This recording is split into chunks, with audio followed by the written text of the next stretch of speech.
Oke, Uh, Kak. Perkenalkan, nama saya Faisal dari Manajer Desain Pelembaya. Hari ini kita coba sharing ya. Sebenarnya santai lah, nggak usah terlalu kaku gitu ya. Kalau ada pertanyaan langsung aja bisa di chat nanti. Terus pertama, kenapa saya munculin namanya bukan cabangnya? Saya udah lama banget nggak megang kredit, jadi nggak tahu, udah banyak yang ganti kan, jadi banyak yang baru. Jadi mau kenalan juga.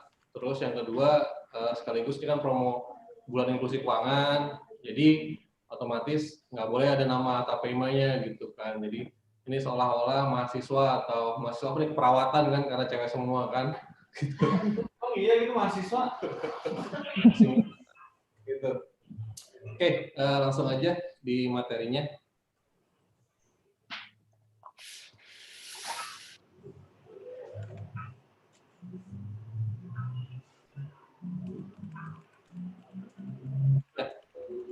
Next.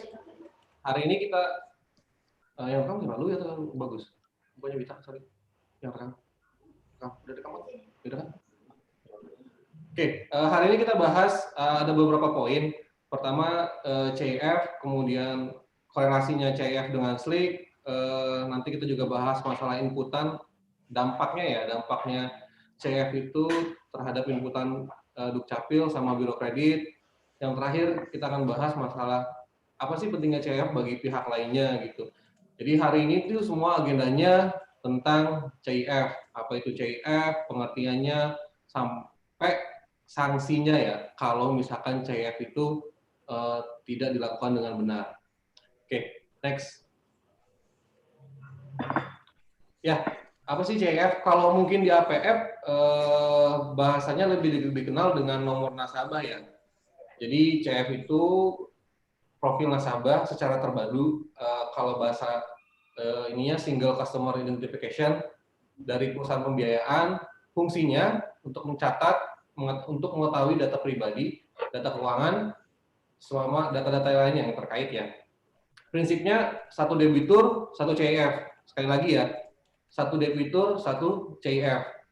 Jadi kalau misalkan ada satu debitur punya dua CIF, berarti ada yang salah gitu.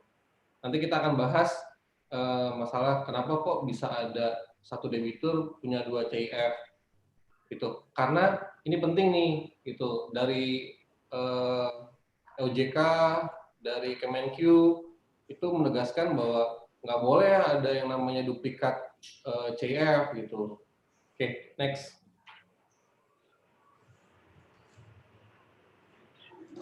Ya.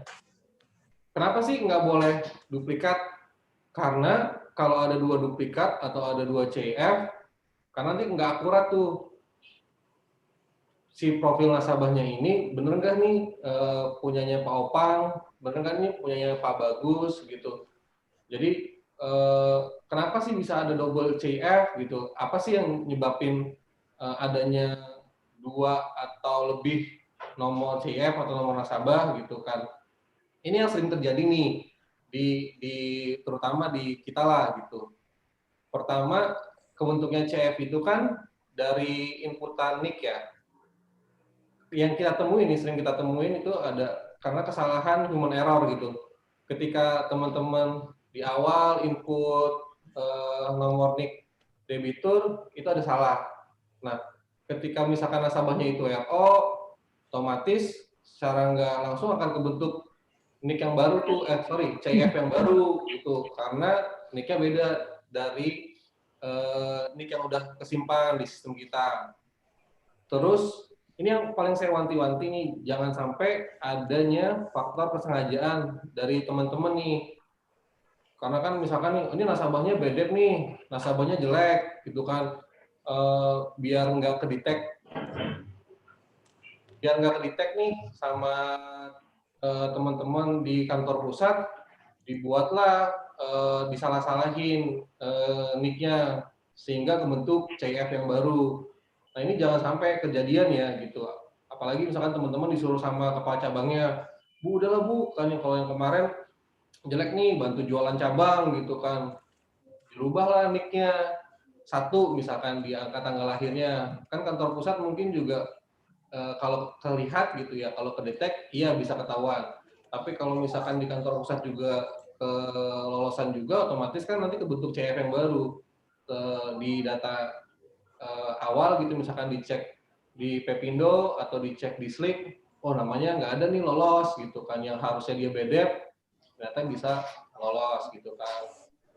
Terus faktor teknologi yang mungkin menyebabkan kesulitan CF yang lama. Jadi kalau misalkan ada booking 2003 nih, kan sudah 17 tahun yang lalu gitu kan.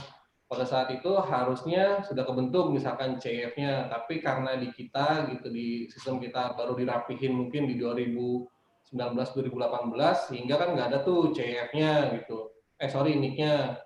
Jadi karena salah satu itu juga yang bikin CF-nya jadi double gitu. Terus ini yang terakhir, kurang pahamnya mengenai proses pembuatan CF. Nah, hari ini kita sama-sama lah ya sharing pembuatan CF itu. Jadi teman-teman juga bisa tahu nih kenapa sih pada saat di awal input nih buat pembentukan CF itu harus benar-benar teliti, jangan sampai ada kesalahan. Gitu. Oke, next. Ya, CF tadi itu akan dilaporkan ke SLIK, ke otoritas jasa keuangan. Nah, kalau sudah nyampe ke OJK, ini bisa di-share ke masyarakat umum gitu. Jadi APF kan juga melaporkan nih, bukan hanya APF, perusahaan-perusahaan pembiayaan lain, perbankan, itu juga melaporkan. Nah, ketika sudah dilaporkan, sudah jadi laporan, ini dapat diakses nih oleh masyarakat umum gitu kan. Saya mau lihat atau ibu-ibu di cabang mau lihat gimana sih kolektabilitas saya gitu kan. Itu bisa dilihat, bisa ke BI langsung atau bisa ke pengajuan ke bank atau lembaga pembiayaan. Nah, bahayanya ketika teman-teman input NIK salah, kemudian kebentuk CIF salah, sehingga profil debiturnya jadi juga beda. Nah, ini juga takutnya, khawatirnya si debitur komplain gitu kan. Loh, kok saya harusnya punya pinjaman bagus nih di beberapa tempat gitu kan. Itu kan juga jadi poin plus kan kalau misalkan dia ngajuin selama ini saya nggak ada masalah kok, kenapa nama saya di APF nggak ada gitu. Jadi nggak sesuai kan profil debiturnya. Nah makanya teman-teman nih kalau nanti di awal di debit pengecekan NIK itu tolong dicek sekali lagi udah benar belum sih CS-nya input gitu kan. Atau kalau misalkan teman-teman sendiri yang input dicek lagi benar nggak sih, karena nanti akan dapat diakses oleh masyarakat umum gitu. Oke.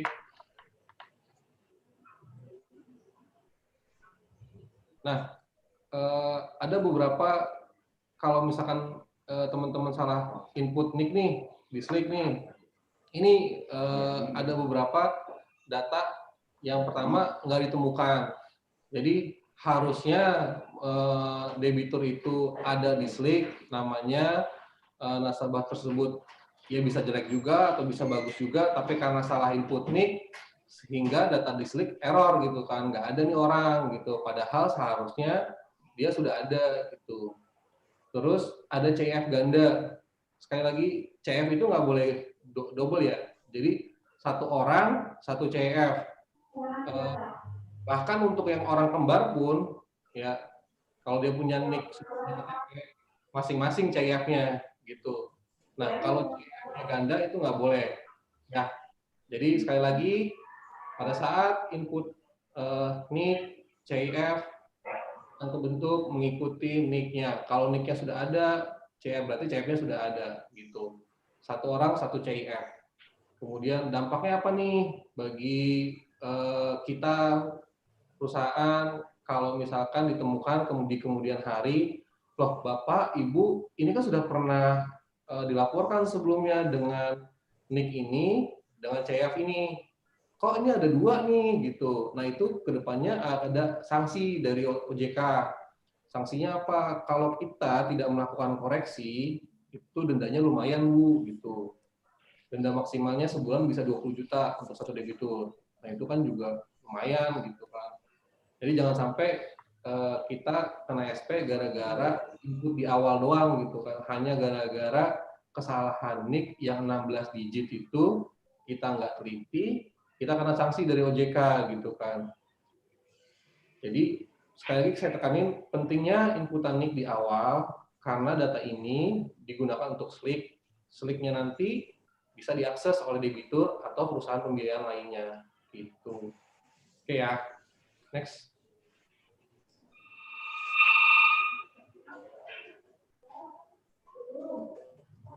Nah, selain di SLIK, NIK ini akan kita gunakan untuk inputan di Dukcapil sama Biro Kredit. Jadi kesalahan input NIK yang tadi saya bilang di awal itu nyebabin profil nasabah nggak akurat, itu juga bisa kejadian di Dukcapil sama di Biro Kredit. Terus gimana nih Pak biar saya nggak ada kesalahan gitu kan? Saya coba ngerangkum jadi 4 tahap. Pertama, pada saat teman-teman dapat nih data KTP dari surveyor atau dari CMO, kemudian lakukan input di sistem Metralon, ini hal yang paling urgent nih. Teman-teman harus pastiin NIK-nya itu sudah sesuai atau enggak gitu kan. Kalau misalkan lotnya banyak, gitu CS-nya lotnya banyak, mungkin bisa dibantu sama ibu gitu kan. Jadi pada saat input di awal, pastiin jangan sampai salah gitu kan. NIK-nya sudah sesuai. Kalau misalkan nasabahnya itu di awal sudah ketahuan RO nih, mungkin ibu bisa gampang ya bisa ngecek, oh ini kan seharusnya RO kok di sistem nggak kebaca gitu kan. Mungkin ibu bisa ngeliat, oh iya ini ada perubahan KTP, oke, atau ada perubahan nama, oke, bisa nanti kita update gitu kan. Yang jadi masalah adalah ketika misalkan NIK-nya ini nggak ada di apa sebenarnya sudah booking sudah RO di cabang yang lain misalkan. Teman-teman kan nggak punya data cabang lain kan gitu. Jadi kalau ini yang bahayanya gitu. Jadi saya minta di awal itu tetap dilihat KTP-nya sudah sesuai atau enggak gitu. Terus tahapan yang kedua di sistem kita sebenarnya sudah bisa ada keamanannya untuk masalah NIK ini. Contohnya nih, kalau NIK itu kurang dari 16 digit itu nggak bisa. Lebih dari 16 digit itu juga nggak bisa. Kalau di input NIK ada abjad gitu, misalkan ada huruf A gitu, huruf F, itu juga nggak bisa, gitu kan. Jadi kita sudah buat di sistem Metralon itu sudah benar-benar jangan sampai ada kekeliruan gitu, titik, koma itu juga sudah kita jagain. Tapi jangan sampai sudah dibuat sistem gini, teman-teman nggak ngecek lagi, jangan ya.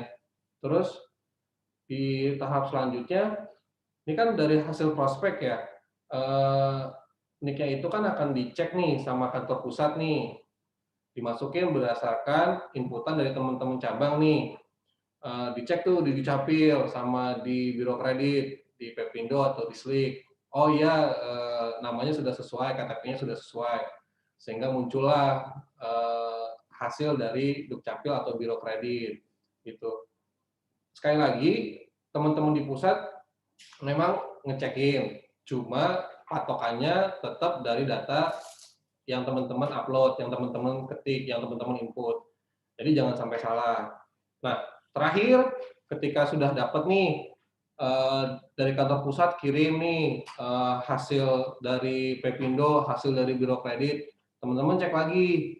Loh, Pak, ini kan sebenarnya nasabahnya bagus. Dia bilang nggak ada nih macet di tempat lain. Barangkali ada kesalahan dari penginputan nih, atau ada kesalahan dari nama debitur, atau kesalahan dari tanggal lahir yang di KTP itu. Jadi tolong nanti ketika sudah dapat nih hasilnya dari kantor pusat, dicek lagi ya. Oh ini nggak sesuai nih, ini nggak benar nih, gitu. Ini beda nih, gitu. Jadi teman-teman juga bisa punya hak untuk konfirmasi ke kantor pusat, gitu. Kalau misalkan ada perbedaan, gitu. Jadi sekali lagi pada saat input dipastiin, dilihat KTP-nya sudah sesuai atau enggak. Walaupun di sistem sudah kita amanin, kita sudah jaga, cuman wanti-wanti jangan sampai ada kesalahan juga. Kemudian di prospek, teman-teman bisa lihat lagi, cek ulang kembali, sudah sesuai atau enggak. Kalau misalkan memang nasabahnya nggak pernah macet, ya dicek lagi KTP-nya, jangan-jangan salah input. Gitu. Oke, next. Nih, kenapa CF itu penting? Bukan hanya saja bagi operation gitu ya, tapi bagi departemen lain itu juga sangat penting gitu. Bulan-bulan ini di kantor pusat itu sama audit bank, sama audit pajak juga kan. Jadi teman-teman juga perlu tahu nih, jangan berpikir CF mah cuma buat operation doang, cuma buat dokumentasi doang gitu kan, nggak ada kedepannya nggak penting juga gitu kan, jangan. Jadi CF itu penting, contohnya nih buat di pajak. Eh, kita agak kesulitan mungkin kemarin tuh Pak Opang share ya beberapa cabang yang suruh cari NPWP-nya gitu kan. Kalau udah ada CIF-nya di Slack tuh gampang tuh kita bisa cari, oh ini NPWP-nya sekian gitu. Oh ini NPWP dengan nick ini, CIF ini keluar tuh NPWP-nya gitu. Kalau nick-nya salah, CIF-nya salah, udah tuh berarti NPWP-nya nggak ditemukan gitu. Kemudian untuk audit bank nih, eh, kemarin tuh ada temuan tuh dua dari audit bank, nasabahnya RO, kemudian masuk ke kita lagi salah nicknya, salah input gitu kan. Nah ini jadi temuan perbankan gitu, jadi temuan bank gitu. Di kitanya, di APF-nya malah nanti nama kita yang kok bisa salah input gitu kan. Nanti jadi jangan sampai kedepannya ditemuin lagi dari audit bank gitu kan. Kemudian dari collection nih, kalau misalkan dari teman-teman Deskol mau cari nomor telepon yang lain gitu kan, pakai Pepindo, pakai Slick gitu kan, nah, itu juga bisa pakai tuh CF-nya. Sekali lagi penting CF-nya di collection misalkan digunakan buat cari nomor telepon lain gitu, selain nomor telepon atau prima atau alamat-alamat lain gitu yang ada di data di Pepindo gitu. Kemudian asuransi untuk cek kolektabilitasnya debitur. Ini nasabahnya bagus atau enggak. Kalau misalkan bagus, asuransinya bisa cover gitu. Terakhir mungkin marketing nih, dia pengen tahu nih kualitas dari debiturnya, pembayarannya, errornya bagus nggak di tempat lain. Nah kalau di tempat lain bagus, di kita bagus, otomatis kan akan kita danain gitu. Di operation sudah pastilah ini untuk dokumentasi kita gitu. Oke, mungkin itu dari saya. Ada pertanyaan nggak ya di itu?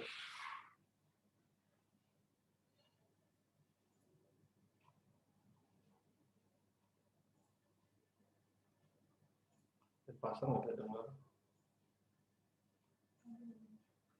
Udah. Ibu-ibu kalau misalkan ada pertanyaan bisa langsung di chat ya gitu. Apa mungkin yang tambahin Pak? Yang mau tambahin? Ada pertanyaan nggak? Belum ada. Oke, selanjutnya dari Pak Bagus yang akan share materinya.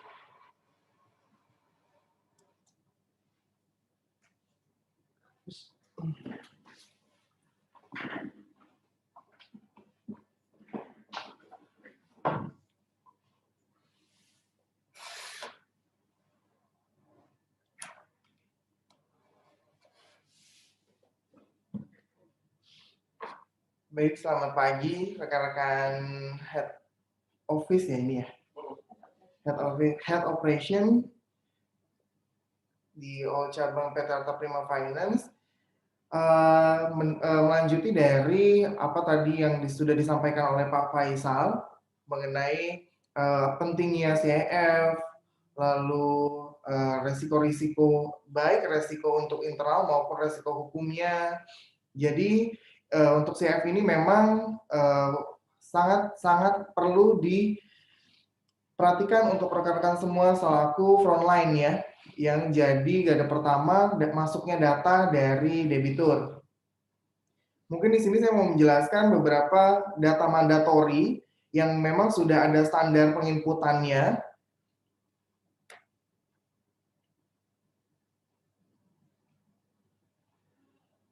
Jadi sebelum kita masuk ke materi, nanti kalau teman-teman ada yang mau bertanya, bisa langsung di chat aja. Nanti di akhir penyampaian materi ini kita bahas bareng-bareng. Yang pertama di sini yang sangat krusial sekali adalah NIK. Jadi yang perlu diperhatikan sama teman-teman semua, saat data masuk dari lembar survei yang masuk, yang harus diperhatikan pertama comply dulu dokumennya. Dokumen persyaratan kreditnya itu sudah comply atau belum, sudah sesuai atau belum. Jika sudah, disamakan dengan data inputan yang ada di yang ditulis sama si surveyor. Dilihat lagi dengan dokumen aslinya, di-compare. Jadi jangan mentah-mentah nginputnya dari lembar surveinya aja gitu. Jadi dilihat disamakan apa yang sudah ditulis di lembar survei dengan dokumen aslinya itu harus sama. Apakah ada typo-nya atau tidak, atau kurang nol mungkin di penginputan nomor KTP misalnya, atau nomor teleponnya salah, penginputan namanya tidak sesuai dengan KTP, itu semua harus di-compare dengan data asli. Nah, di sini yang pertama adalah mekanisme penulisan NIK atau nomor induk kependudukan. Di sini untuk nomor induk kependudukan sendiri, sudah tahu ya teman-teman, ini sudah pakemnya 16 digit. Sekarang sudah hampir menyeluruh, sudah tidak menggunakan KTP lama lagi ya, KTP yang masih menggunakan strip, lalu surat keterangan juga sekarang cuma beberapa persen aja suket-suket. Teman-teman juga harus perhatikan, seandainya di daerah itu sudah mayoritas sudah menggunakan iktp, teman-teman juga wajib tuh konfirmasi sama surveyornya, ini kenapa masih pakai suket, alasannya apa. Jadi teman-teman ini harus ada KYC-nya juga. Jadi harus ada sense sendiri terhadap data yang masuk. KTP ini tidak boleh mengandung karakter selain ini ya, alfabet atau angka. Jadi kalau ada alfabet ataupun karakter yang tidak disesuaikan yang tidak diperkenankan oleh sistem, jangan sekali-kali untuk diinput. Dan kebetulan memang sistem kita sekarang sudah comply, hanya bisa masuk 16 digit tanpa ada inputan huruf. Kenapa di sini saya lihat ada yang masih pakai huruf? Karena huruf ini biasanya digunakan oleh WNA. WNA itu dia pakai bisa paspor ataupun dia punya ID dari negaranya sendiri ya. Dia memang masih ada yang menggunakan huruf. Contohnya di Singapura, dia pakai huruf untuk ID si ininya, ID debiturnya. Untuk di Indonesia sendiri, lazimnya itu angka 16 digit. Ya, karena kita mayoritas debitur kita adalah orang Indonesia, jadi diwajibkan 16 digit angka itu tidak boleh mengandung huruf, strip, titik, kutip, maupun spasi. Jadi jangan sekali-kali teman-teman melihat KTP ini kurang dari 16 digit, karena nggak mungkin juga Dukcapil mengeluarkan nomor induk kependudukan itu kurang dari 16 digit atau lebih dari 16 digit. Jadi kalau seandainya kurang dari 16 digit, teman-teman tambahin 0 itu kami salahkan. Nanti resiko hukum ditanggung dari penginput data pertama. Lalu yang kedua, di sini ada penulisan nama debitur. Sekali lagi penulisan ini tetap masih kuncinya ada di KTP. Jadi teman-teman harus compare dengan apa yang ada di tulisan yang di lembar survei. Sama nggak dengan KTP-nya. Kolom ini diisi dengan nama debitur sesuai dengan nama tanpa gelar, sesuai dengan yang tercantum dalam dokumen identitas debitur. Sekarang KTP-KTP elektronik sudah tidak menggunakan ini lagi ya. Misalnya Putra Ganda Wijaya SEMM, itu jarang sekali. Sekarang itu udah pakai benar-benar nama, murni namanya dia aja tanpa embel-embel gelar. Untuk cara penginputannya sendiri, karena ini sifatnya mandatori, wajib diisi, teman-teman bisa lihat di contohnya ya. Di situ nama debitur yang ada di dokumen misalnya namanya Putra Ganda Wijaya SEMM. Penginputan di sistem itu cukup namanya saja. Putra Ganda Wijaya. Lalu yang kedua, seandainya nama debitur ada gelar keagamaan seperti haji atau hajah, itu cukup nama debiturnya saja, mukmin. Lalu kalau bagaimana nama yang ada singkatannya? di KTP, misalnya Arif MN Ansori atau M Arif. Kalau memang di KTP-nya tertulis singkatan, usahakan isi sesuai dengan yang ada di KTP, karena kita juga punya kolom nama nama pelaporan. Ada nama lengkap. Kalau untuk nama lengkap itu baru diperpanjang. Misalnya ya tadi, kalau untuk khusus nama debitur ini sesuaikan dengan KTP. Kalau khusus nama lengkap debitur itu diperpanjang. Misalnya M Arif, M-nya ditanya tuh, Bu, ini apa? Muhammad kah? M-nya 1 atau M-nya 2? Itu wajib ditanya. Jadi jangan mentang-mentang cuma ada M-nya aja, ya kita tulis M aja lah, males nanyanya. Jangan. Lalu bagaimana kalau seandainya memang benar-benar M? Ya benar, tinggal tulis M saja. Yang penting kita punya datanya comply. Kita bisa bandingkan nanti kalau seandainya ditemukan terjadinya ada teguran dari OJK. Ini namanya mengandung singkatan, tapi memang murni dari KTP dan kartu keluarganya dia memang tidak ada kepanjangan, ya kita bisa compare dengan data itu. Jadi teman-teman jangan punya inisiatif sendiri kalau depannya M ditulis nama Muhammad, atau kalau misalnya namanya, biasanya rata-rata yang namanya Muhammad itu M-nya 1 atau M-nya 2. Teman-teman wajib konfirmasi. Karakter yang diperkenankan, ini boleh pakai spasi, hanya huruf, strip boleh, kalau ada yang namanya pakai al mungkin, tanda titik, misalnya M titik, atau kutip 1. Ya, selain dari ini tidak diperkenankan.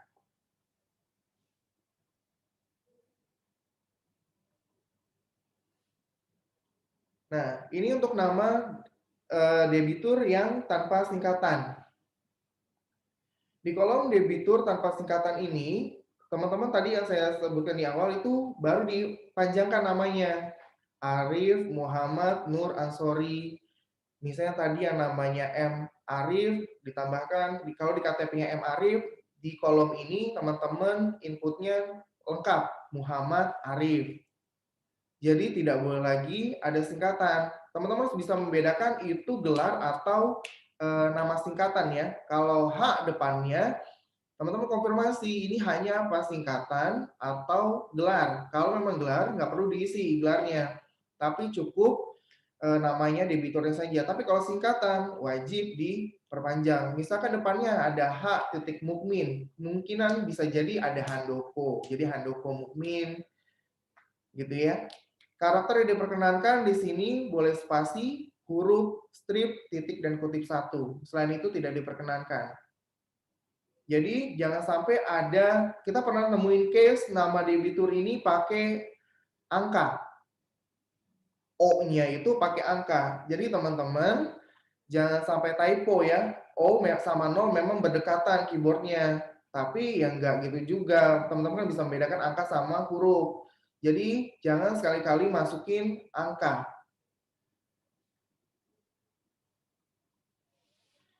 Selanjutnya tentang tempat lahir. Kolom ini diisi dengan tempat kelahiran debitur sesuai dengan tempat kelahiran yang tercantum pada dokumen identitas debitur. Kolom ini bersifat mandatori, wajib diisi. Di sini sudah ada contoh pengisiannya. Misalnya debitur lahir di kota Magelang.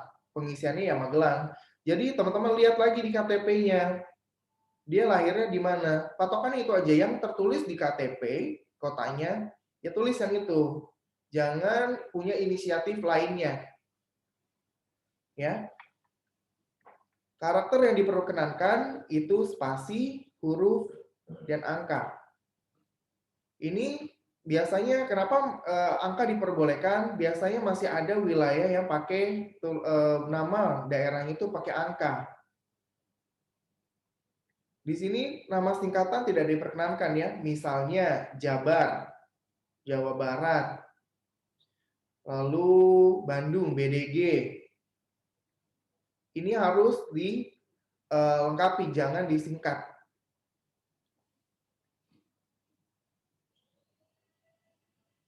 Nah, ini untuk nomor NPWP. Teman-teman kalau masih ada bingung nih NPWP, di NPWP-nya ada stripnya, ada titiknya. Kolom ini diisi dengan 15 digit nomor NPWP atau nomor pokok wajib pajak sesuai yang tercantum dalam dokumen NPWP-nya. Apabila NPWP mengandung karakter selain alfabet dan angka, maka karakter tersebut tidak perlu disertakan. Istri yang tidak memiliki NPWP sendiri, pelaporannya dapat menggunakan NPWP suami apabila tidak terdapat pemisahan harta. Jadi kalau seandainya debiturnya ini yang mengajukan ada istrinya ibu rumah tangga, tapi punya usaha. Si istri ini kan nggak punya NPWP dan tidak punya kewajiban untuk memiliki nomor pokok wajib pajak. Selama memang dia tidak terdapat pemisahan harta dengan suaminya, itu dia boleh pakai NPWP punya suami. Sebaliknya, suami yang tidak memiliki NPWP tidak diperkenankan menggunakan NPWP sendiri.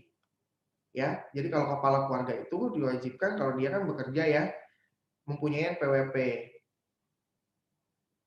Lalu, kewajiban pelaporan NPWP debitur perorangan merujuk pada peraturan perundang-undangan mengenai kewajiban kepemilikan NPWP bagi wajib pajak. Kolom ini bersifat opsional, dan kalau untuk di Arta Prima sendiri, ini pinjaman di atas 50 di atas 50 juta itu diwajibkan untuk menginputkan nomor NPWP. Ya, teman-teman. Jadi kalau lihat di situ dia mengajukan 50 dari 50 ke atas itu wajib melampirkan NPWP dan NPWP-nya wajib diinput. Nah, contoh pengisiannya yang tadi saya bilang, kalau dia ada titik, ada strip. Kita kembali lagi ke poin B bahwa selain alfabet dan angka, maka karakter selain itu tidak perlu disertakan. Jadi cukup diinputkan angkanya saja. Kalau debitur tidak memiliki NPWP atau belum wajib memiliki NPWP, itu kolomnya bisa dikosongkan atau diisi 0. Untuk di sistem mitra loan sendiri, karakter yang diperkenankan adalah angka. Selain itu tidak bisa terinput.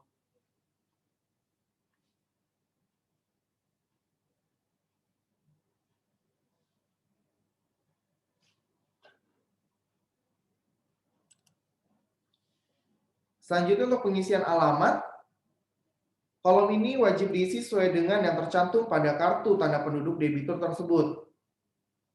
Jadi pengisian alamat ini benar-benar yang memang harus tercantum dengan KTP-nya dia. Jadi kalau untuk warga negara asing, alamat yang dicantumkan merupakan alamat domisili aktif debitur tersebut tinggal. Kita bahas dulu yang WNI ya. Kalau warga negara Indonesia itu semua acuannya datanya adalah KTP. Walaupun dia sudah pindah, untuk kolom alamat pertama ini, bukan alamat domisili ya teman-teman ya, tapi alamat ini menggunakan rujukannya adalah KTP.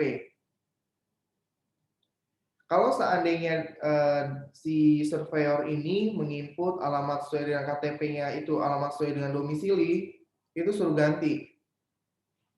Dia harus memindahkan alamat domisili di tempatnya di alamat domisili. Ya.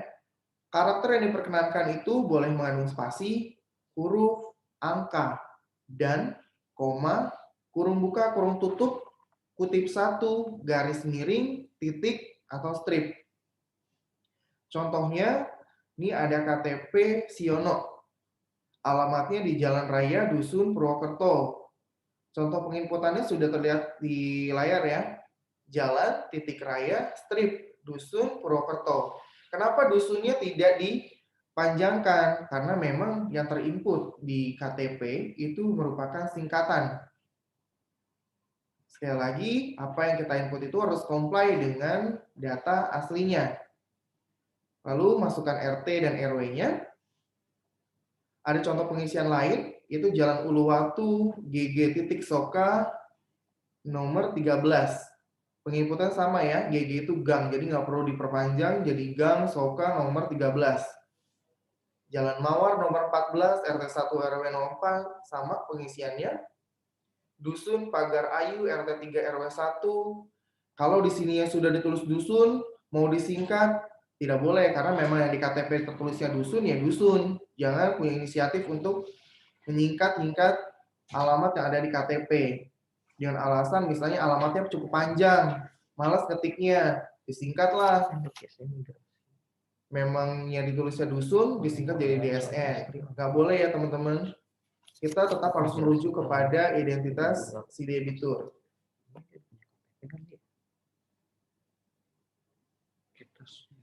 Selanjutnya pengisian nomor telepon.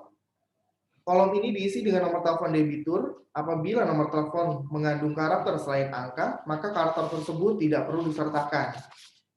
Misalnya ada yang nulisnya pakai plus 62, ya. Lalu nomor telepon diisi lengkap dengan kode area. Kalau yang dia menggunakan telepon rumah.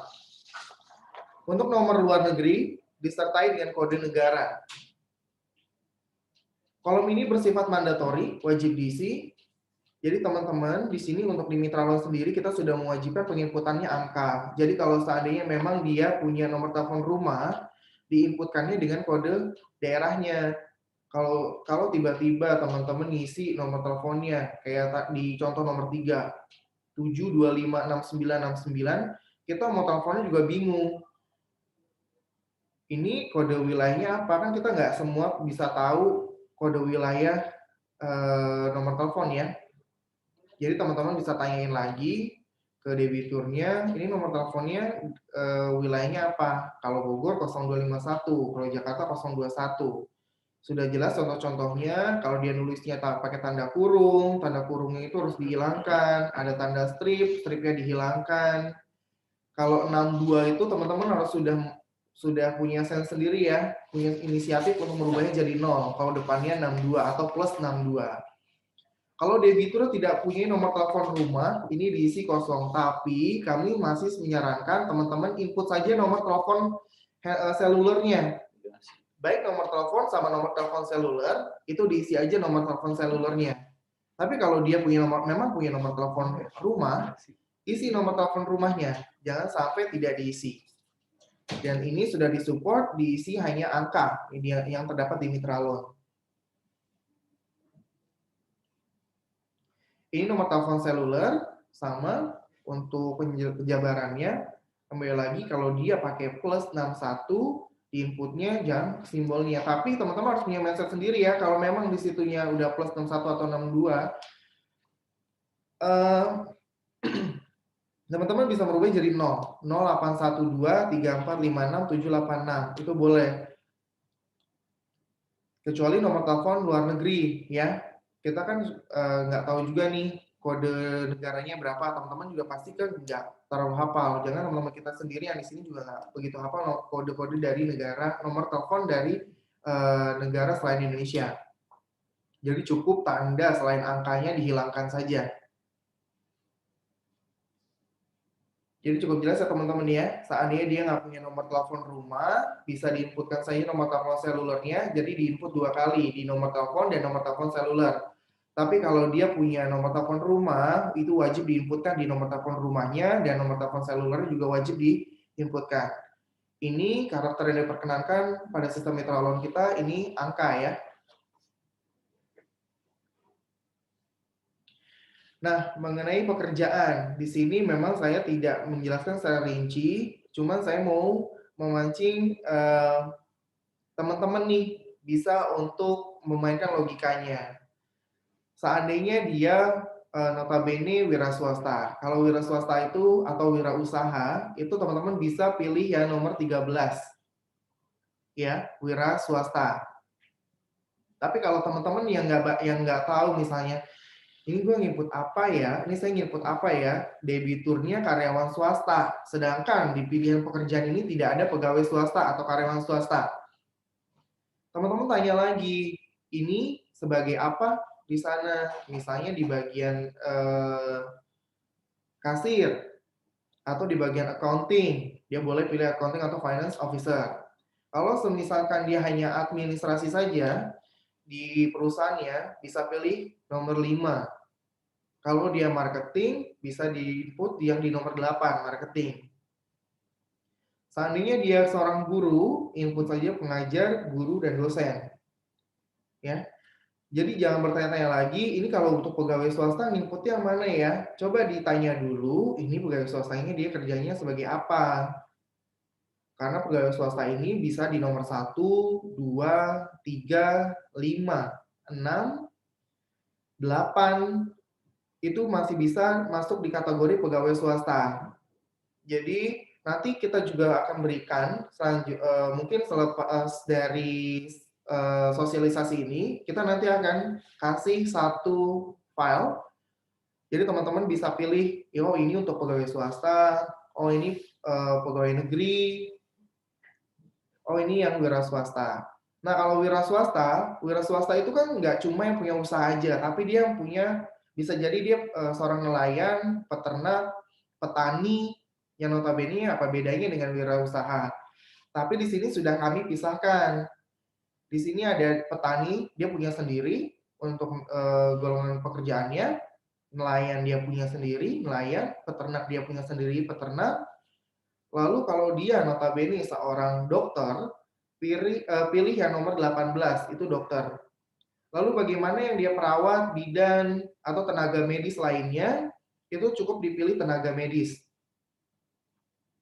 Untuk pengacara, notaris, dia pilih yang hukum, pengacara notaris. Saya rasa yang ini sudah cukup jelas ya. Pokoknya yang saya tekankan itu yang ada di pegawai swasta. Karena di sini memang tidak ada penginputan pegawai swasta, teman-teman harus input tuh pilihannya dari yang nomor 1, 2, 3, 5, 6, dan 8. Untuk yang jasa misalnya pengamanan, di sini ada polisi, ada militer. Tapi kalau cuma security aja gimana? Nah, security kan di sini nggak ada ya pilihannya. Kalau untuk security, masukkan saja di kolom nomor 5. Administrasi umum aja dimasukkan ke sana. Karena memang untuk pekerjaan security di sini memang nggak ada. Ya. Jadi yang untuk pengamanan itu hanya ada polisi sama militer. Lalu bagaimana dia seorang pensiunan? Saya pensiunan PNS. Saya sudah bekerja di swasta dan saat ini saya pensiun. Pilih pensiunan. Untuk yang terakhir itu di paling bawah jika dia bekerja di sektor perhotelan atau restoran. Dia seorang koki atau bartender. Tapi beda lainnya kalau dia punya usaha ya. Usaha rumah makan, usaha punya hotel, punya restoran, diisi aja yang wira swasta. Untuk dokter ini apakah umum atau tidak? Ini dokternya mencakup general ya. Dokter spesialis, dokter hewan, itu juga dipilih yang nomor 18.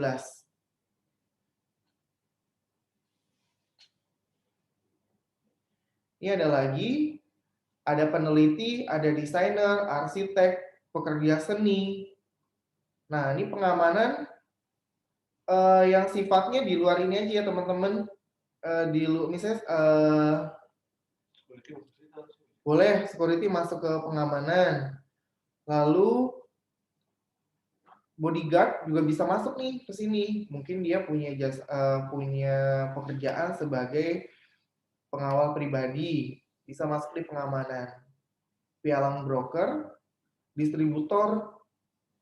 Distributor ini teman-teman bisa pilihnya seandainya dia memang usahanya itu tergolong dia yang memasok, dia mendistribusi, ya. Tapi kalau yang skala kecil, misalkan agen, nggak perlu dimasukin ke distributor, dia masukin ke wira swasta aja.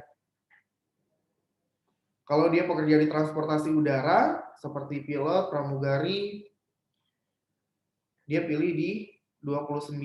Kalau yang bekerjanya sebagai aviasi, security yang ada di bandara, dia nggak bisa masuk di transportasi udara, tapi dia masuk di pengamanan.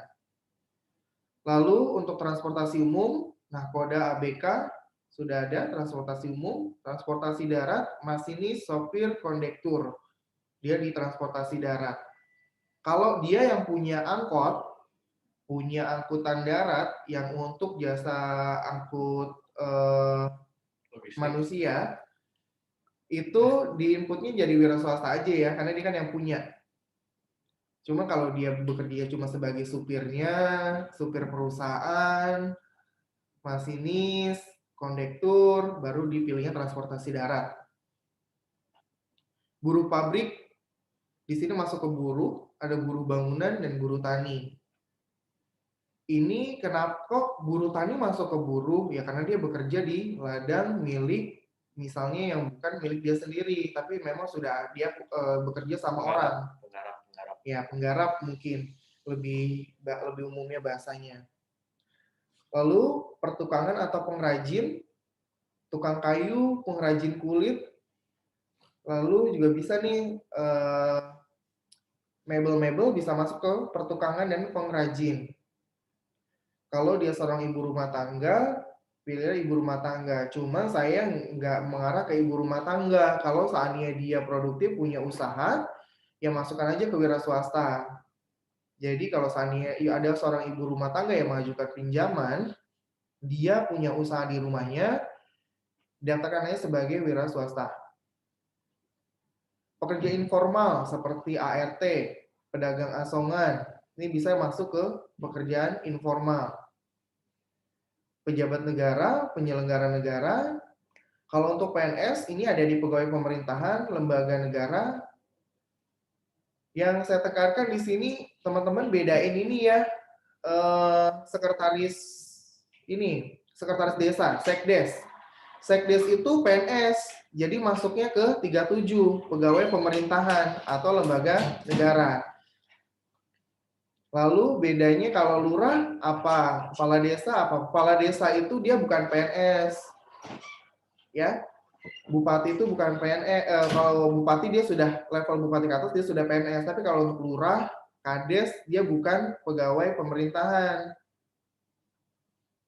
Lalu yang tidak ada selain dari ke-37 jenis pekerjaan ini, teman-teman bisa masukin ke nomor 38 lain-lainnya. Tapi saya tidak merekomendasikan lain-lain. Kalau saya dia punya usaha, masukkan saja wirausaha. Nanti teman-teman bisa jelaskannya di kolom bidang usahanya.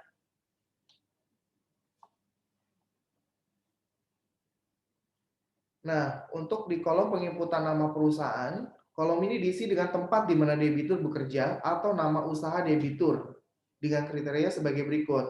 Contohnya, untuk kategori pegawai pemerintahan, diisi dengan nama kementeriannya, badan pemerintah atau instansi debitur bernaung. Misalkan dia seorang sekretaris desa, diisi dengan kantor kelurahan, nama kantor kelurahan nih ya, di tempat dia bertugas. Lalu kalau dia guru berstatus PNS, jadi teman-teman saya kembalikan sebentar untuk yang guru. Kalau yang guru di sini memang dia ada pilihan ini, mati ya.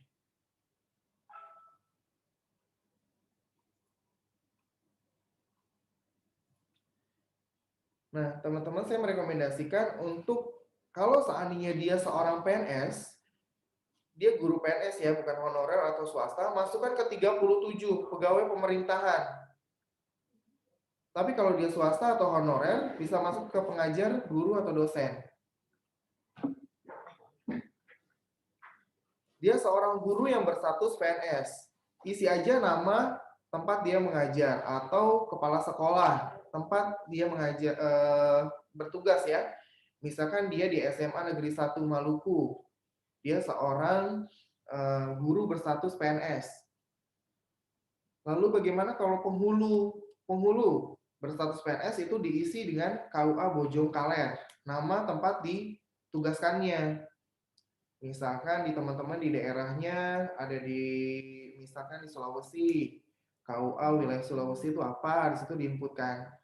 Jadi jangan dituliskan lagi dia penghulu, guru, nama pekerjaannya ya, tapi diisi dengan tempat dia bekerja atau nama usahanya. Ini contoh untuk kategori pegawai pemerintahan. Lalu untuk yang kategori swasta bagaimana? Untuk kategori swasta sendiri ini diisi dengan nama perusahaan atau instansi bernaung. Contohnya, dia seorang teller. Diisilah dia teller bekerja di mana? Saatnya dia bekerja di salah satu bank, di sini Bank Mandiri. Dia seorang marketing. Marketing di perusahaan mana? Di PT Alta Prima Finance. Dia quality control, bekerja di pabrik apa? Di PT Indah Perkasa. Dia seorang SPG, diisi dengan nama tempat dia bekerja, misalnya di Borma Cicalengka. Ya. Jadi ini diisi nama perusahaan atau nama pabriknya, kalau yang bekerja di pabrik ya. Jadi jangan salah input lagi di kolom ini dia marketing atau saya marketing. Marketing motor lah, marketing mobil lah, marketing rokok. Diisinya tapi nama perusahaannya.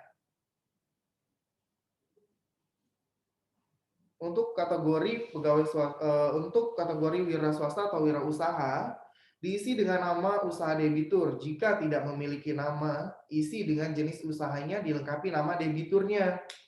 Contohnya dia seorang pedagang bakso. Tadi dia masuk ke kategori wira swasta pekerjaannya. Pedagang bakso keliling nih. Input aja di situ namanya bakso Malang, siapa nama debiturnya. Atau kita nggak tahu nih bakso apa, tapi dia jual keliling, bakso keliling Pak Maman. Penjahit baju, kalau dia punya nama misalnya kayak contohnya yang paling banyak itu pangkas rambut. Kalau misalnya pangkas rambut diisi misalnya Ujang Asgar gitu ya. Warung kelontong, untuk warung kelontong sendiri kan jarang ya ada namanya ya, paling kita taunya itu warungnya Pak Didin itu di warungnya ini. Warung kelontong, warung sembako yang nggak punya nama toko, diisi aja nama debiturnya, warung kelontong Pak Marzuki. Tapi kalau seandainya si toko ini punya nama usaha, punya nama toko, depannya jangan ditulis warung kelontong, misalnya toko Marzuki, tulis di situ toko Marzuki. Tapi kalau dia tidak punya nama tokonya atau nama tokonya berlawanan, misalkan counter pulsa nih, dia punya nama Mitasel, tapi debiturnya itu namanya Tony. Misalnya namanya Mitasel Bapak Tony. Ya. Kan banyak tuh di sini yang punya nama tokonya Mitasel. Jadi kita harus lebih spesifik lagi ke si nama debiturnya. Kan bisa jadi orang tahu nama warungnya itu dari nama si pemiliknya ya, atau nama familiarnya. Oh, si warung kelontongnya Pak Marzuki. Saya kenal tuh Bu, dia di sana alamatnya. Itu akan lebih enak. Nah, untuk pengolahan limbah, di sini pengolahan limbah itu yang sifatnya barang bekas ya, diisi dengan pengolahan limbah barang bekas, plastik kah, kayu kah, dilengkapi dengan nama debiturnya. Contohnya sudah cukup jelas.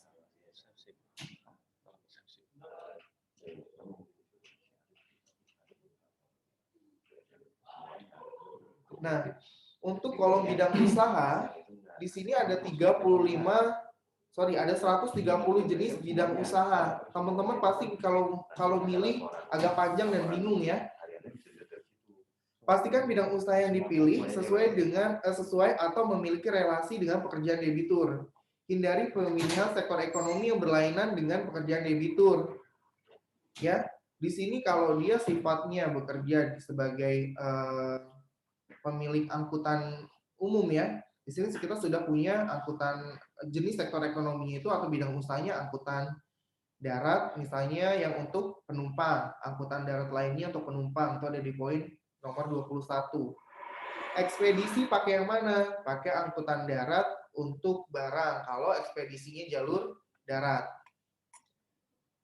Lalu kalau seandainya dia bekerja sebagai pengacara atau notaris, ya notaris atau pejabat akta tanah ya, itu dibuat di inputnya aktivitas hukum dan akuntansi. Kalau dia bekerja sebagai wira swasta, usahanya laundry, masukkan aktivitasnya binatu. Jadi teman-teman di sini dimainkan logikanya, dia masuknya kemana. Kalau seandainya dia memang punya industri atau perusahaannya ini bergerak di bidang pembuatan bahan-bahan kimia. Kita sudah lengkapi dengan industri bahan kimia. Dari 130 jenis bidang usaha ini adalah rangkuman dari rata-rata dari jenis bidang usaha yang ada di Arta Prima Finance, di debitur yang masuk di Arta Prima Finance ya. dia punya salon. Kalau yang bersifat jasa biasanya dia ada di aktivitas salon, terus dia punya usaha rias pengantin, itu bisa dimasukkan ke aktivitas pangkas rambut dan salon kecantikan. Tapi kalau seandainya dia punya usaha sewa tenda, sound system, itu teman-teman bisa pakai aktivitas jasa penunjang usaha lainnya atau aktivitas jasa perorangan lainnya. Ini untuk yang bersifat industri. Kalau seandainya dia ini membuat dan mengelola, itu rata-rata dia masuknya ke sektor bidang usaha yang terkait dengan industri.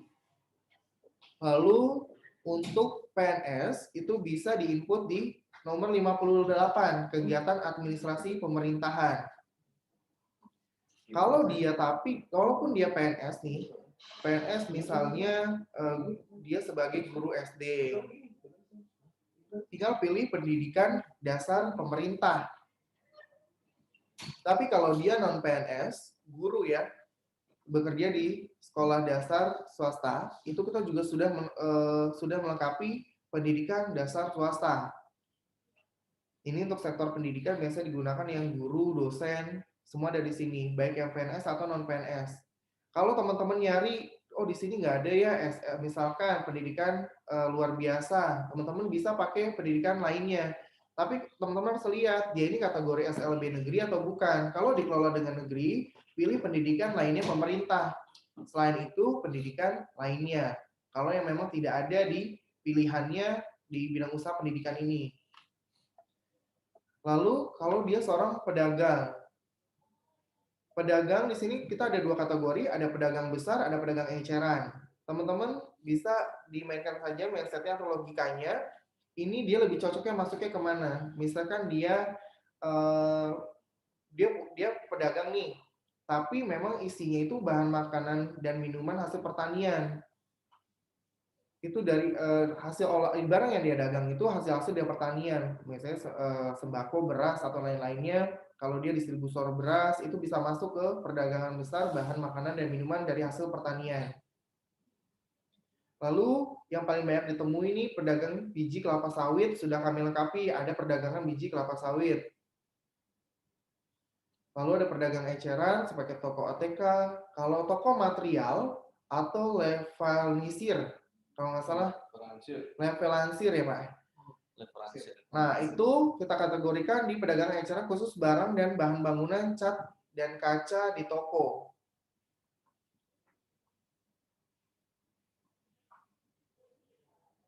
Lalu kalau untuk pedagang hewan kita juga ada hewan piaraan dan hewan ternak. Lalu perdagangan mobil, misalkan usahanya ini dia bekerja di jual beli mobil bekas, itu kita sudah lengkapi. Servis kendaraan, suku cadang juga ada di perdagangan suku cadang dan aksesoris mobil. Untuk kendaraan bermotor, dia sudah lengkap di satu sektor ekonomi saja, yaitu perdagangan reparasi dan perawatan sepeda motor, dan perdagangan suku cadang dan aksesorisnya. Kalau dia jual motor gimana? Kalau untuk sepeda motor memang tidak disediakan di bidang usahanya yang berdasarkan OJK punya. Jadi masukkan saja di perdagangan reparasi dan perawatan sepeda motor dan perdagangan suku cadang dan aksesorisnya. Kalau dia punya usaha perkebunan buah kelapa, di sini sudah kami lengkapi, perkebunan buah kelapa sawit, perkebunan cengkeh, perkebunan karet, dan tanaman penghasil getah lainnya, tanaman coklat, tanaman kopi, perkebunan tebu, perkebunan tembakau. Lalu untuk yang pertanian juga sudah kami lengkapi dengan pertanian jagung, pertanian padi, pertanian. Nah, di sini kalau seandainya nemu pertanian pengembang biakan tanaman, misalnya tanaman hias, itu teman-teman bisa pilih pertanian pengembangan biakan tanaman. Untuk sayur, buah, dan aneka umbi, misalkan singkong, ubi, ketela, itu bisa pilih pertanian sayur, buah, dan aneka umbi. Untuk peternakan sendiri, ada peternakan babi, domba, dan kambing. sapi dan kerbau. Untuk ayam itu masukkan saja ke peternakan unggas. Selebihnya tidak ada, misalkan dia punya peternakan ini ya, kuda, itu diisinya peternakan lainnya saja, atau dia punya peternakan hewan peliharaan, itu pilih saja peternakan lainnya. Kalau untuk yang sifatnya dia punya rumah kontrakan, usaha rumah kontrakan, kos-kosan, sewa kendaraan, rental mobil, itu masuknya ke sewa guna usaha tanpa hak opsi, aset non finansial bukan karya hak cipta. Kalau dia bergerak di bidang usahanya jasa keuangan, kita sudah lengkapi dengan perbankan atau trust pembiayaan dan entitas keuangan sejenis. Misalnya, si Dadang bekerja di salah satu multi finance A atau multi finance atau prima finance. Nah, di sini pilihnya trust pembiayaan dan entitas keuangan sejenis.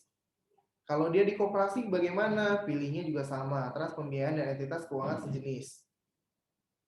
Jadi untuk bidang usaha ini dimainkan logikanya yang make sense dengan dengan pekerjaannya. Kalau seandainya memang tidak ditemukan di 130 bidang usaha ini, dia lebih cocok masuk kemana? Kalau kemarin kan saya masih lihat tuh kalau yang bidang usahanya masih lebih dari 130, kadang-kadang teman-teman usahanya usaha sapi tapi usaha sapi dan kerbau tapi masih ada aja yang inputnya peternakan unta. Di Indonesia kan nggak ada peternakan unta. Ya, jadi makanya sekarang kita kecilin nih jadi 130. Mudah-mudahan cukup mengakomodir. Seandainya ada nanti mungkin di next berjalannya ada pekerjaan baru lagi yang misalnya tidak ada di 130 ini nih, atau masih kebingungan, teman-teman bisa tanya ke kantor pusat, bisa tanya langsung ke risk department, risk compliance, atau ke operation, nanti kita akomodir. Kalau memang misalnya teman-teman bingung, ini mau pilih bidang usahanya apa ya, bisa tanya ke kami. Nah, kita mau nekani lagi, teman-teman selalu menjaga konsisten dan akurasi dalam penginputan data. Karena data ini penting teman-teman ya, apalagi first input. Saat pertama kali data diinputkan, itu nanti akan berpengaruh ke belakangnya nih. Jadi kalau teman-teman di awal sudah salah, datanya kemungkinan sampai dengan pengajuan berikutnya juga akan error. Bisa jadi nanti ke depannya nomor teleponnya tidak bisa dihubungi, dari proses collection-nya tidak berjalan dengan baik, atau tidak berjalan, atau alamatnya ditulisnya salah. Seandainya kita mau mengirimkan berkirim suratnya juga jadi susah, ya. Atau penulisan namanya, yang namanya ada punya singkatan. Ternyata ini loh M Mahmud. Siapa M Mahmud ya? Misalnya ternyata bukan Muhammad Mahmud, ternyata Maman Mahmud. Nah, jadi bingung kan buat nyari alamatnya si debitur tersebut. Nah, dari risk sendiri, risk compliance akan mengadakan review selama 3 bulan ke depan untuk kategori first input new customer. Jadi kalau seandainya kita temukan di cabang-cabang teman-teman masih melakukan kesalahan pasca adanya sosialisasi ini, kita akan coaching lebih lanjut. Karena kenapa teman-teman? Karena yang tadi sudah disampaikan juga oleh Pak Faisal, dari segi resikonya ya, kesalahan input data berakibatkan denda dari regulasi. Itu yang kita khawatirkan. Memangnya teman-teman kalau seandainya tidak mengabaikan penginputan data ini, memang teman-teman mau bertanggung jawab atas denda tersebut. Jadi akan kita kontrol 3 bulan ke depan. Kalau seandainya masih ada kesalahan, ya monggo kalau seandainya dendanya mau diwakilkan oleh teman-teman sendiri yang mau bertanggung jawab atas kesalahan data tersebut, gitu ya. Jadi sebisa mungkin teman-teman penginputannya benar, apalagi untuk yang new customer. Kalau yang RO, oke lah, datanya memang sudah ada. Jadi teman-teman tinggal menyesuaikan aja. Oh yang ini salah, minta dilakukan perubahan, tinggal konfirmasi ke pihak operation. Nanti mungkin akan dilakukan perbaikan dari data debitur tersebut. Tapi untuk yang new customer, bagi kami kalau seandainya masih ada kesalahan itu sih fatal namanya. Apalagi setelah berjalannya sosialisasi ini. Dan teman-teman nggak nanya lagi sebelumnya kepada kami, kepada kantor pusat. Kalau seandainya ada kesalahan lagi, yang kita salahkan pertama adalah dari teman-teman cabang ya. Karena yang tahu datanya dan tahu customer-nya itu pertama adalah dari teman-teman cabang. Jadi teman-teman cabang yang bagian petugas penginputan juga harus lebih kritis dengan data yang diterima dari surveyor.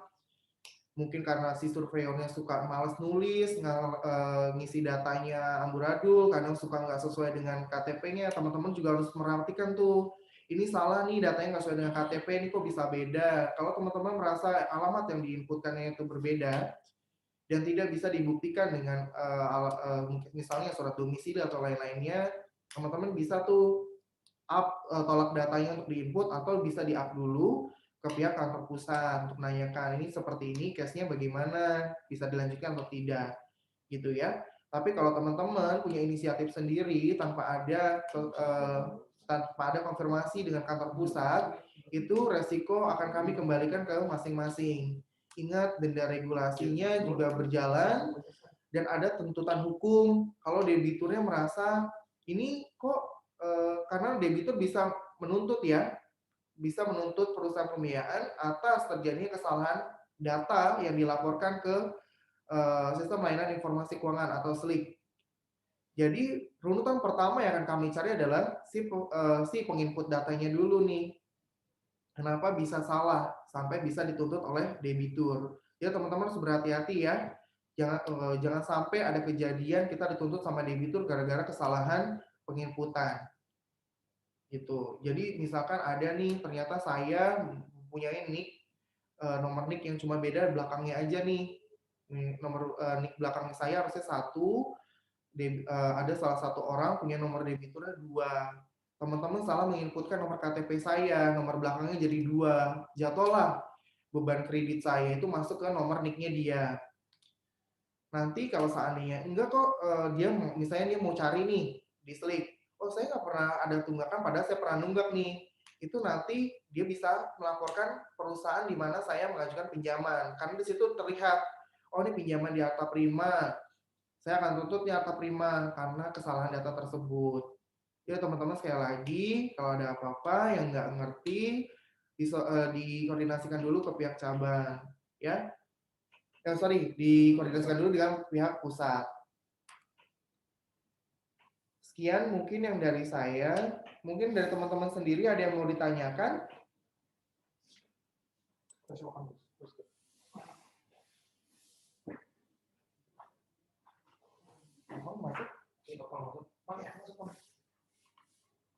Itu ada panel lu nggak? Coba.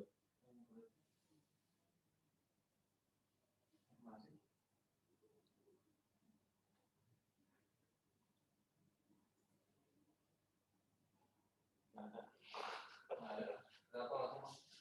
Teman-teman kalau di sini karena waktunya terbatas juga, mungkin kalau ada yang mau ditanyakan bisa kirim email atau bisa chat langsung dengan Departemen Risk and Compliance atau koordinasi dengan pihak operation, nanti kita akan membantu. Nanti setelah acara ini teman-teman mungkin bisa di-save dulu. Nanti saya kopikan ya link untuk teman-teman dapat sertifikat untuk acara ini. Jadi teman-teman input nanti namanya yang benar, jangan sampai salah atau typo karena kita tidak mengulang pencetakan sertifikat untuk yang kedua kali. Ya.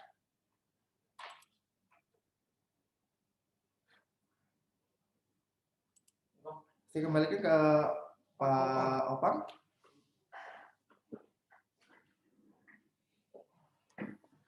Oke, thank you Pak Bagus dan Pak Faisal atas penjabaran yang sudah diberikan ke teman-teman yang admin cabang.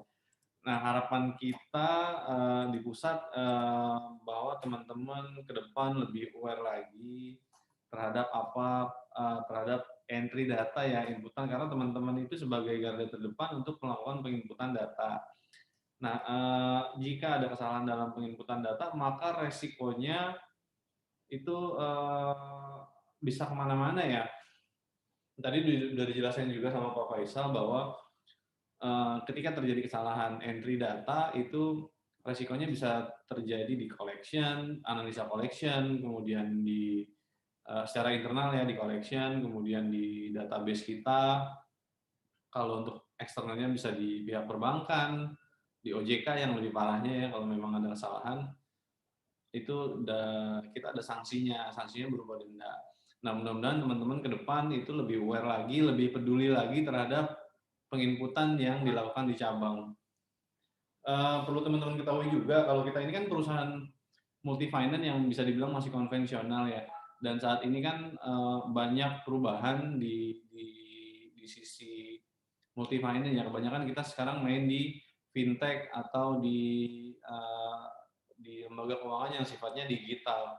Nah, jika tidak dimulai dari sekarang kepedulian kita terhadap entry data, maka kalau kita akan mengarah yang lebih berkembang ke fintech atau ke yang sifatnya digital itu tidak akan bisa. Karena seperti teman-teman, mungkin kalau teman-teman ada yang punya akun di Akulaku atau Kredivo, mereka itu analisa datanya semua berdasarkan data. Baik data yang tadi sudah dijelaskan sama Pak Bagus dan Pak Faisal, itu ada CIF ya. CIF itu adalah yang paling fundamental, legalitas yang paling fundamental untuk data debitur, gitu ya. Setelah ini kita akan benar-benar konsen ke inputan data. Kita dibantu juga oleh timnya Pak Bagus dan Pak Faisal untuk bantu monitoring karena tidak bisa ya kalau hanya di operation aja. Karena kan sebelum masuk ke OJK nanti akan difilter dulu di teman-teman risk dan compliance gitu. Nah, dari yang udah dipaparkan tadi, saya lihat nggak ada pertanyaan di chat. Berarti udah paham semua ya? Bu, ada yang Halo Pak Opang, Ya, mau tanya dong Pak? boleh. Halo? Bini, yang mana ya? Ya, Aci. ya, iya. Mengenai SID Pak, supaya diseragamkan aja, seharusnya pengisian yang betul itu seperti apa ya? SID golongan debitur? Oke, Pak Bagus, Itu mungkin aja coba sih. ID golongan debitur ini teman-teman simak ya, ada pertanyaan dari Bu Aci. Karena berhubungan juga dengan inputan data dari teman-teman di cabang. SID golongan debitur ya.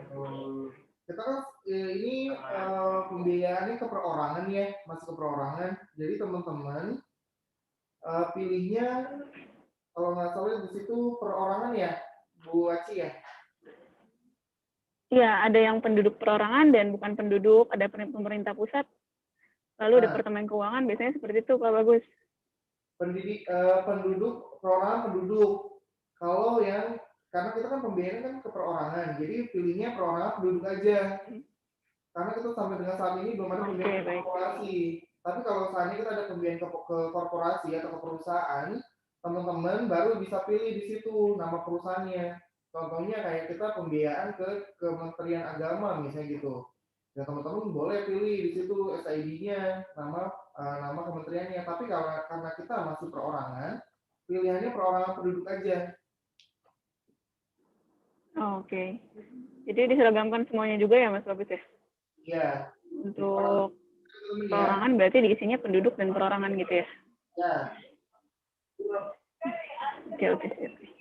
Terima kasih. Oke, thank you, Aci. Dari teman-teman cabang ada yang mau nanya nggak? Atau ini ya? Atau nggak ada pertanyaan atau memang ada apa? nggak ada pertanyaan dicek. Nggak ada ya? Oke, gini mungkin teman-teman masih mikirin kerjaan selanjutnya karena hari Sabtu waktunya mepet, mungkin ada booking yang belum dikerjakan atau ada kerjaan lain yang belum dikerjakan. Tapi yang pasti setelah ini harapan kami benar-benar teman-teman bantu monitoring staff adminnya, jika yang ada staff admin, jika tidak ada mohon di inputannya itu benar-benar diperhatikan dengan detail dan teliti karena efeknya sangat-sangat luar biasa. Kita tidak menuntut teman-teman untuk melakukan pembayaran denda terhadap kesalahan data, namun ada beban moral dan ketika teman-teman risk dan compliance ini pada saat pelaporan ke OJK-nya terdapat kesalahan, maka yang ditanya oleh manajemen adalah teman-teman risk dan compliance. Dan kalau kita mau mengkerucut ke belakang, maka ada teman-teman SPV admin sebelum operation di pusat, ada teman-teman SPV admin yang paling di depan dalam penginputan data, gitu ya. Jadi sebetulnya kalau memang yang porsi yang paling banyak bertanggung jawab terhadap denda yang terdapat di laporan OJK, maka ya porsi yang terbesar adalah teman-teman di cabang sebetulnya, kemudian di pusat, di operasi pusat karena memang mungkin ada yang kelewat monitor terhadap inputan data. Nah harapannya sih teman-teman tidak apa ya, tidak terlalu menjadi hambatan, jangan dipikirin yang denda itu, yang penting teman-teman do the best aja untuk inputan yang di awal, jangan sampai salah, benar-benar diperhatikan. Ingat karena efeknya ini akan kemana-mana kalau ada salah. Jika efeknya kemana-mana maka akan ada sanksi. Tidak hanya di OJK, sebetulnya di perbankan pun ketika ditemukan kesalahan data maka kita wajib melunasi di bank, dan itu ada penaltinya. Nah itu jadi kerugian lagi sebetulnya. Ya, ada tambahan lagi nggak dari Pak Agus sama Pak Faisal? Link sertifikat? Hah? Ada link sertifikat? Oh ya, di chat itu ada link sertifikat, atau nanti kita bisa share juga di WA Group ya. Di WA Group, karena ini akan ada sertifikatnya yang akan diberikan ke teman-teman SPV admin cabang bahwa sudah mengikuti training CIF. Nah untuk materinya sendiri nanti mungkin akan di-share juga ya, bisa di Pak Faisal dan nanti saya share ya. Kalau ada pertanyaan jangan malu-malu nanya, jangan diem-diem aja, nanti salah malah siapa nih yang salah cabang ini gitu. Jangan ya, tanya aja. Kalau saya nggak keangkat, nggak ngerespon, mungkin bisa ke Pak Bagus. Pak Bagus ada di SPV admin nggak? Nggak ada. Nanti Pak Bagus saya masukin ke SPV admin ya terkait inputan. Kalau dia bingung-bingung, teman-teman di operation nggak kena atau nggak dapet, bisa Pak Bagus atau Pak Faisal. Ya, jadi mohon kerjasamanya, kita kerja bareng-bareng. Teman-teman di pusat juga nggak ada apa-apanya nih kalau teman-teman di cabang, nggak ada teman-teman di cabang, gitu ya. Sekali lagi terima kasih banyak atas waktunya, dan semoga ke depan lebih bermanfaat dan tetap semangat ya teman-teman ya. Oke. Terima kasih teman-teman. Terima kasih.